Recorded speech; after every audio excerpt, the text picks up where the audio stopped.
Hello, true crime community. I've missed you guys. I've had family here and I'm taking off to go on another family trip that we really didn't plan. So I'm going to try and share with you some of the things I found this afternoon when I should have been getting ready for this trip, but it's crazy. So I'm going to read this to you and keep your mind open. It's Lost Trail Lodge, the faint call of the wild. Reporting from Truckee, California, a white curtain of snow obscured my view of a sparse pine forest and towering mountains bordering Donner Memorial State Park. The temperature on the January morning had dropped below 30 and the forecast called for biggest snowfalls in decades. The prospects of nasty weather excited me. I strapped on my snowshoes in a snow-packed parking lot off of Interstate 80, about 4.5 miles southwest of Truckee. I was prepared for anything: blizzards, avalanche, whiteout condition. It's the kind of thing that forges character and marks great adventures. My destination was the Lost Trail Lodge, a hike-in lodge about 4 miles away in a valley south of Donner Lake, bounded on 3 sides by the Sierra Nevada peaks. I learned about the place the previous winter from a ranger at the state park. The secluded chalet, I was told, is untouched by paved roads, phones, or electrical lines, accessible only by snowshoes or cross-country skis. Getting there, Lost Trail Lodge is a 4-mile journey by snowshoes or cross-country skis from the Donner Park Gateway, Donner Pass Road, Interstate 80. In the summer, guests can hike, mountain bike, or take four-wheelers and drive to the lodge. And the address is 8600 Coldstream, Truckee, California. We know where that is.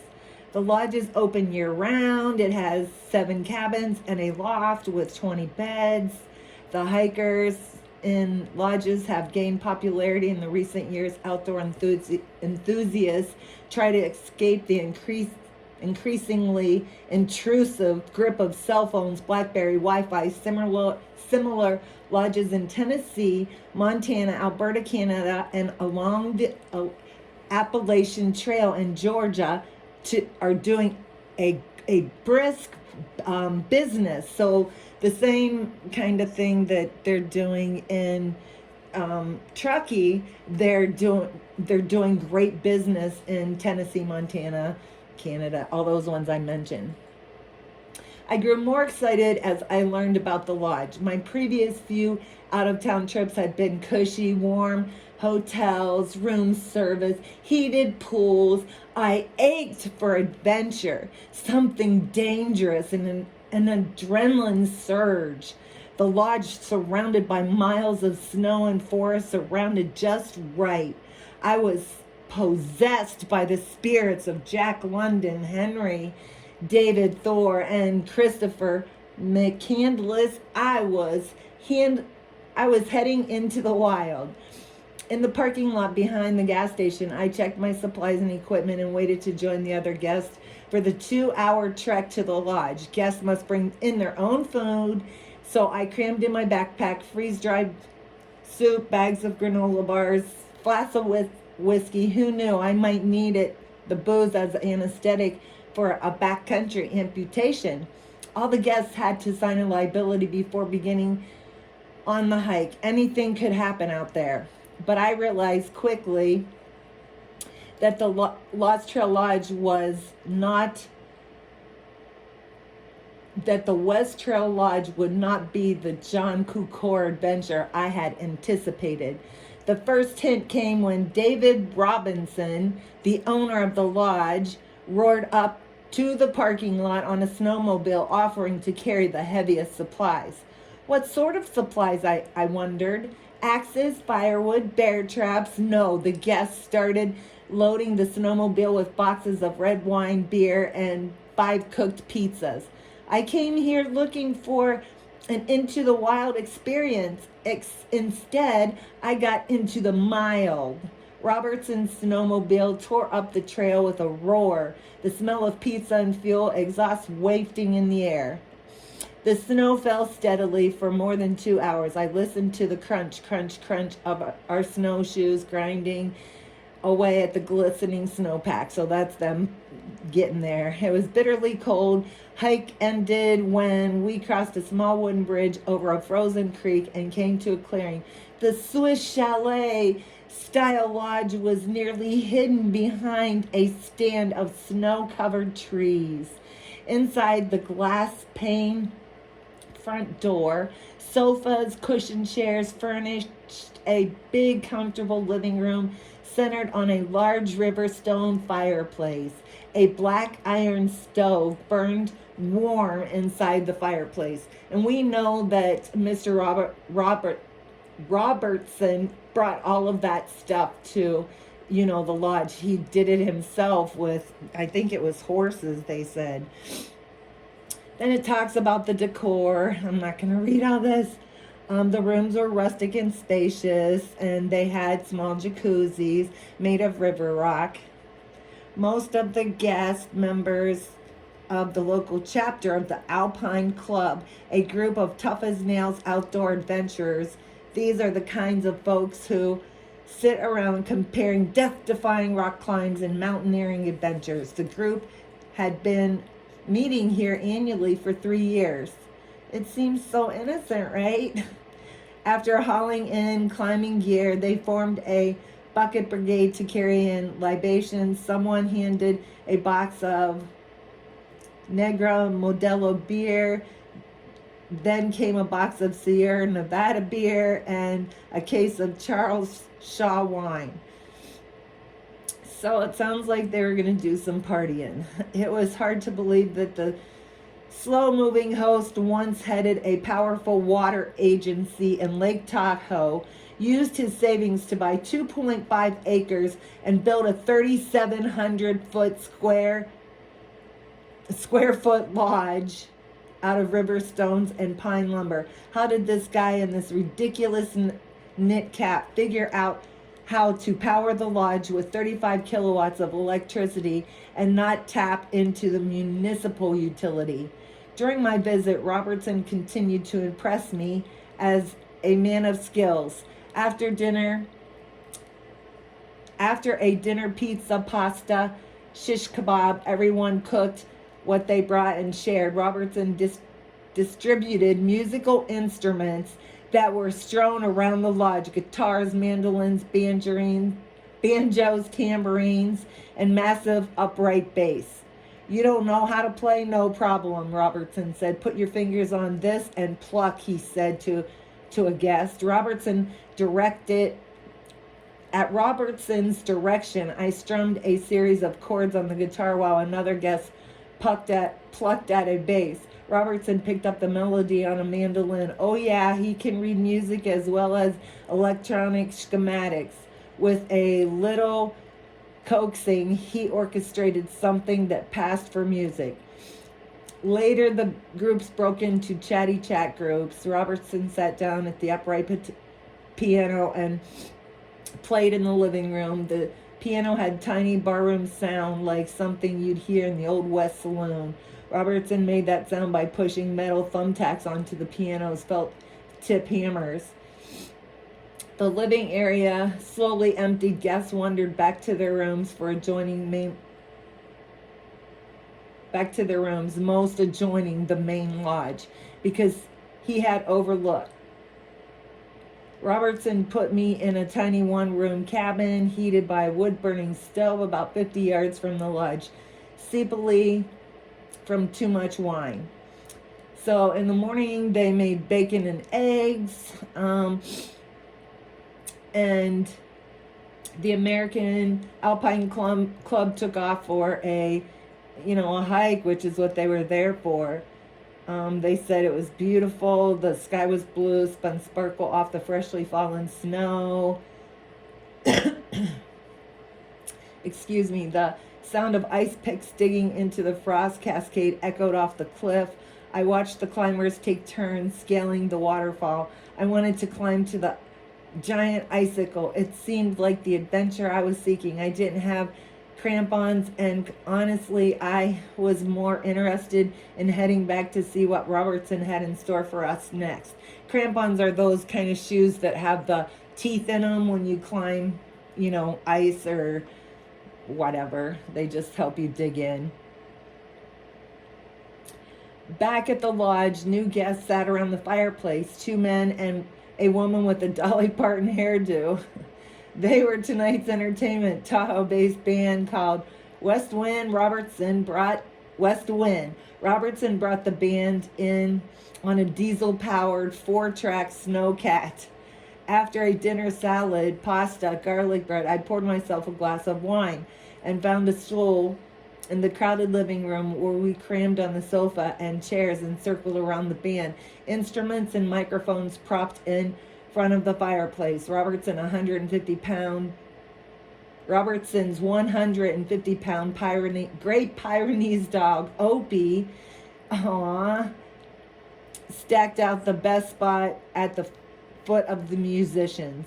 The trio belted out tunes like Blue Kentucky Girl, Arcadian Angel, in the style they called two-step Americana, but sounded like bluegrass to me.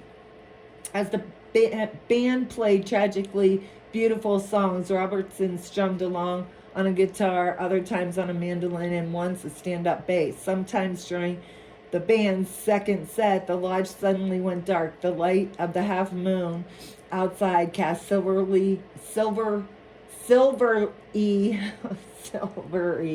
glow through the windows, but within minutes, Robertson had the diesel generator roaring and the lights back on. No one seemed surprised by the electrical interruption, least of all Beverly Wilson, an interior decorator from Berkeley, who was sitting next to me. "The lights go out. There's no cell service," she said. "It's just beautiful." By the last morning of my stay, my hunger for adventure had dissipated. With untold glasses of red wine, hours of fireside music, I felt so spoiled as that big hairy Opie. A few of the Alpine Club members rushed around the living room, packing ropes and crampons with plans for more ice climbing. Not me. I had enough of fun for one weekend. I strapped on my snowshoes and tossed my backpack over my shoulder. The sky was overcast and another storm threatened. If I pushed myself, I thought I could finish the 4-mile trek to the gas station parking lot in less than 2 hours. That's when Robertson stopped me and said, "If you're in a hurry, I can give you a ride back with the band on the Snowcat. A 30-minute Snowcat ride or a 2-hour snowshoe hike." So I thought that was kind of interesting. It gave us a perspective. And why couldn't we find this story a long time ago? So let me go to one other area that I went to. And was it? No, it wasn't the photos. Let me see. I want to find it so bad. Let's try this one.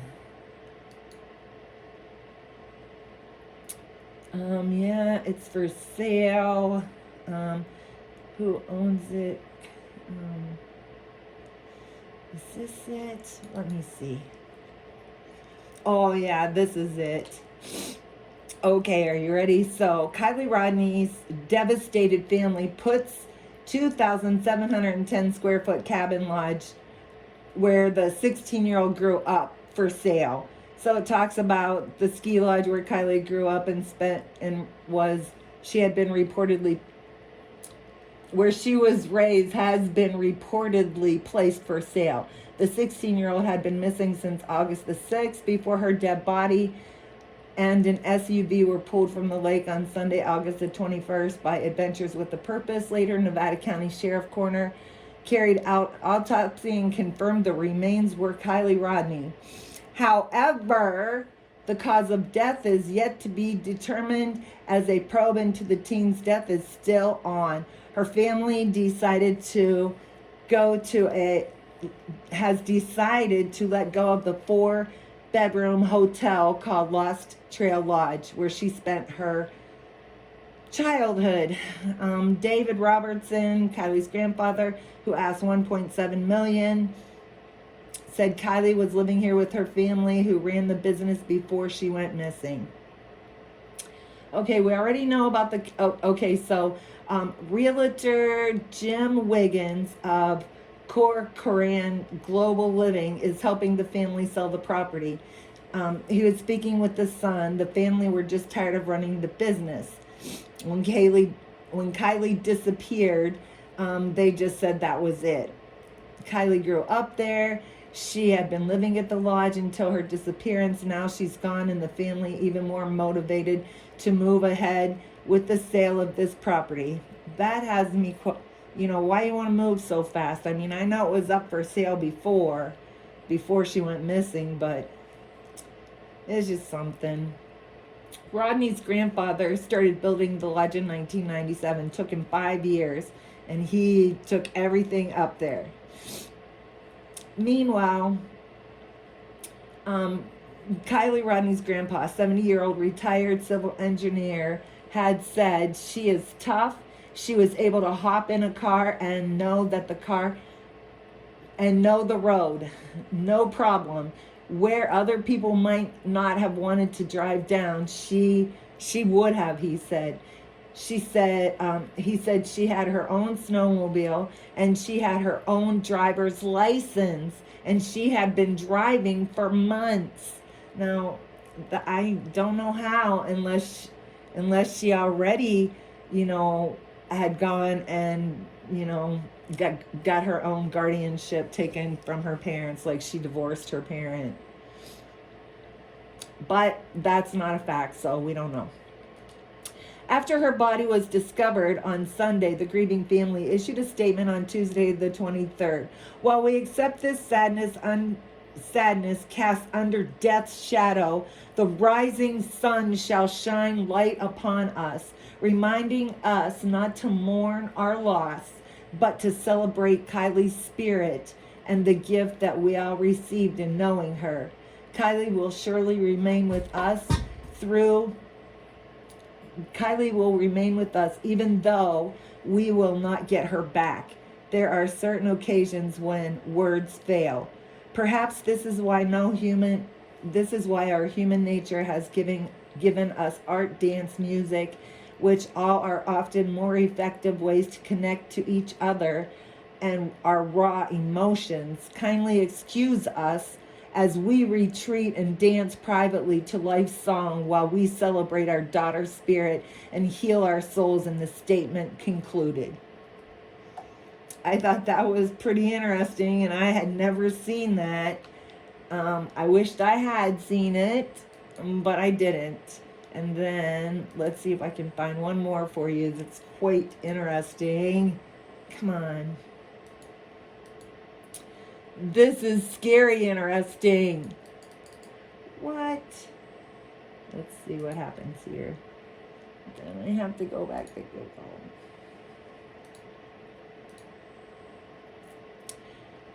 Let's see if I can find it. I'm probably not going to be able to. Okay. Excuse me. Let me just talk about this a little bit. This is called Winter Creek Wetland, and Kylie's grandfather is involved in that as well. And gosh darn it, why can't I find it?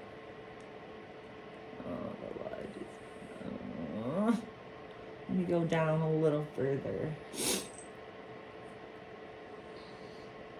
No, it was right here. And then let's go down again. Yeah, we know that. We did the Donner Pass, but it might be in here. Let's look in here. Oh, this is the the Truckee Donner Land Trust. And Kylie's grandfather's involved in that. Now let's go down here and read a little bit of this. Where did I find it? Come on. Okay, let me see, what did I do?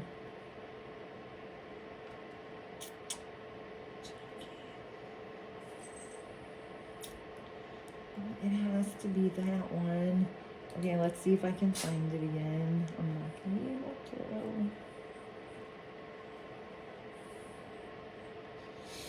to. Okay, well, this welcome to Wattle Ranch. Kylie's grandfather's involved in that Wattle Ranch too. And here's the Donner Lake Rim Trail. And, oh, does it say in here? Oh, gosh. This is so bizarre what they do, though. Let's see if I can find it. Okay, it tells you how to access it. Okay, let's read a little bit of this. The land trust will be maintaining existing trails, working on keeping the forest healthy and reducing the risk of catastrophic wildfires. The land trust is committed to being exemplary stewards of Wattle Ranch. Within a week of acquiring the property, the land trust had already removed excess fuel load from 300 forested acres. Management of dry lake as recreational fishery also be explored. While closed to fishing by public for the last half a century, there are rumors of large trout in the lake. Our vision is to create a seamless and contagious open space with the Martis Creek Lake National Recreational Area. Okay, so he's kind of involved in that too. Now, where did I go?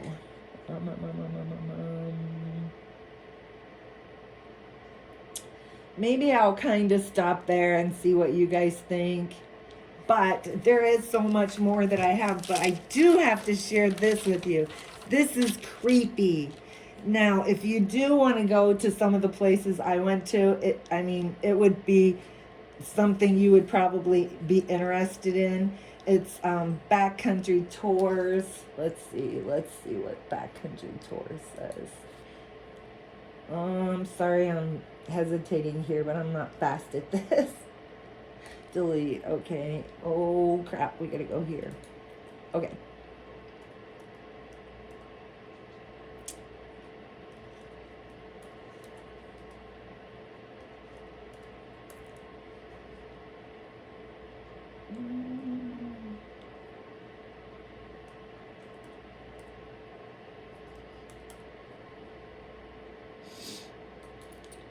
Let's see if this comes up. I think it was this one. Well, that's not exactly what I wanted. Okay, anyhow, I put something wrong in there. But just put backcountry. Oh, ski tours. That's what it is. Backcountry ski tours. Let's see, backcountry.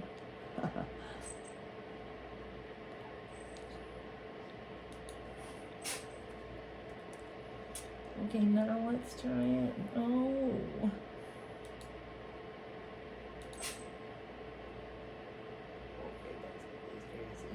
Let's try. Oops. Let's see where this takes us.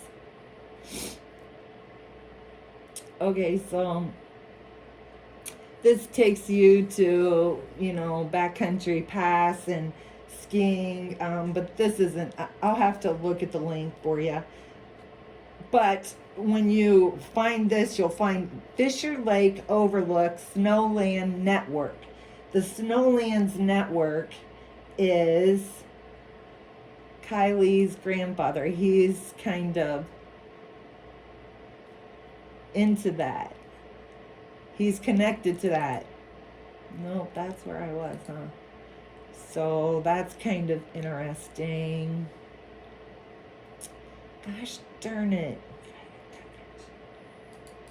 Is that it? No. Oh, they moved it on me, huh?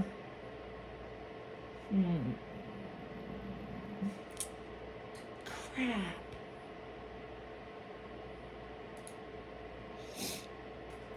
Oh, well. Anyhow,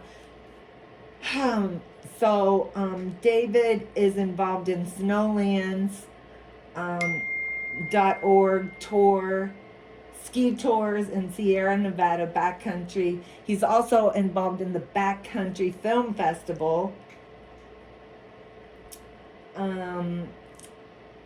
It says Snowlands Network ski tours are based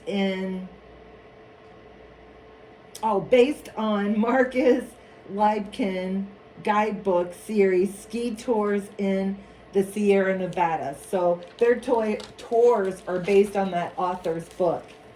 And they are also trying to open up these tours to the eastern side, and then they want to go to I know they wanted to go to the Saguaro National Forest and Yosemite National Forest and do these tours as well. But by doing that, they're grabbing property and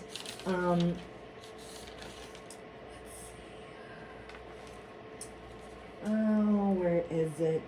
Winter Creek Wetland. It's in the center of town, just off of South Truckee Regional Park. They're also involved with Truckee Partners Inc., which this area is served as a drainage basin and for flood control. And this Truckee Regional Park donated it to the Truckee Partners. So these guys are all interlinked. Then you go to Truckee Donner Trust, which I told you about. Then you go to snowland.org. Let's see if we can go to that one.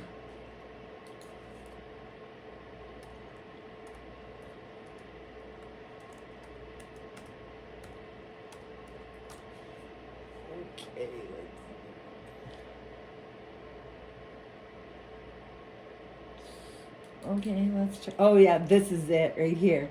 Okay, so then, this is happening. You'll see, where is it? Snow, right here. Okay, Backcountry Film Festival. Watch anytime between June the 14th and January the 29th. You can buy the tickets. It says Winter Wildland Alliance presents the 18th annual Backcountry Film Festival. This year, Snowlands, there's Snowlands again, Snowlands Network is sponsoring a virtual festival that allows you to enjoy these films at any time or location at your choice and share the experience with family and friends. Backcountry Film Festival is a year-round community program presented by Winter Wildlands Alliance that celebrates human power, backcountry-inspired stories rooted into the wild snowscape stewardship and stoke. And what the 18th annual Backcountry Film Festival will be screening a collage of short documentary and ski movies about the pursuit of objectives and ideals in the mountains, artistic vision, friendship, and how the snow sports community is adapting to a changing environment. If you come down to this one, which is Banff Mountain Film Festival, there's that one. That's March the 10th to the 11th. Then they have a fall newsletter, and then they have the snowmobile management plan, and then the Snowlands hosting backcountry ski tours. Right here's Snowlands Network again. Let's see if we can go here. Let's see if we can go here so I can show you.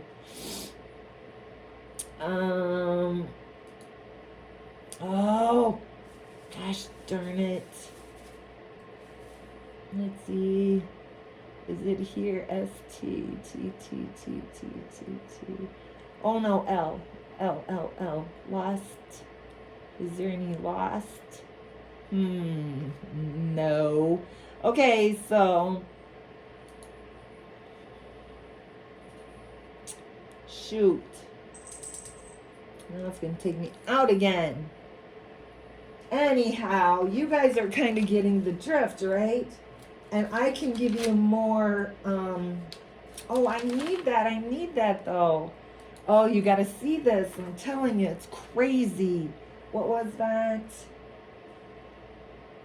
Snowland. Snowland Network. Okay, so then we have to go down. Okay, here's where we need to be. Lands Monitoring Program. Snowland Network, which is David Robertson, provides an easy method for anyone to report trespass, winter-related conflicts, and environmental damage. The online reporting the online reporting form is here, and we're going to go there in a minute. Snowland will see that your report gets to the right agency. Now let's go there and see what that is. So report snowmobile conflicts, issues, and that's what that says, right? So then go back and go down to, okay, so the Colorado Mountain Club has created a smartphone app that will allow you to report backcountry conditions, including monitoring, vehicle abuse, and other conflicts. Check out our website. Okay, you want to see this? Oh, creepy. RIMS mobile app. Okay, the RIMS mobile app is a CMC RIMS program, was launched 2019 to help land managers collect and utilize crowdsourced data to better understand and address critical issues related to recreation and national resources. The RIMS mobile app is the data collection tool, which includes CPS point data, detailed surveys, photos, editing, and sharing features. And they also have an offline functionality.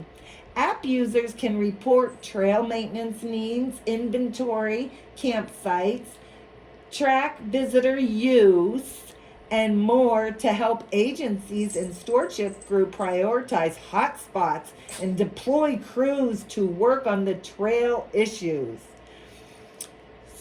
Land managers get access to the RIMS data and analytics through a dashboard and data services.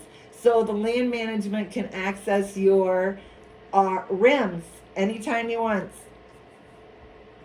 And let's see, was there anything else? Let's see. I think that's all I wanted to share with you. I just thought that was crazy weird. And I just wonder if anybody else thinks that stuff's weird right there that I found. Is it just coincidence? How did I get here? I was just looking at the Lost Trail Lodge. Who still owned it? David Robertson. Is it for sale? Yes, it is. And, I went from there to another click, and I ended up at RIMS mobile app, a data collection and analysis tool for better management, planning, and stewardship. So anyhow, I just wanted to get this little video out. I don't know how I got here, but I still think about Kylie.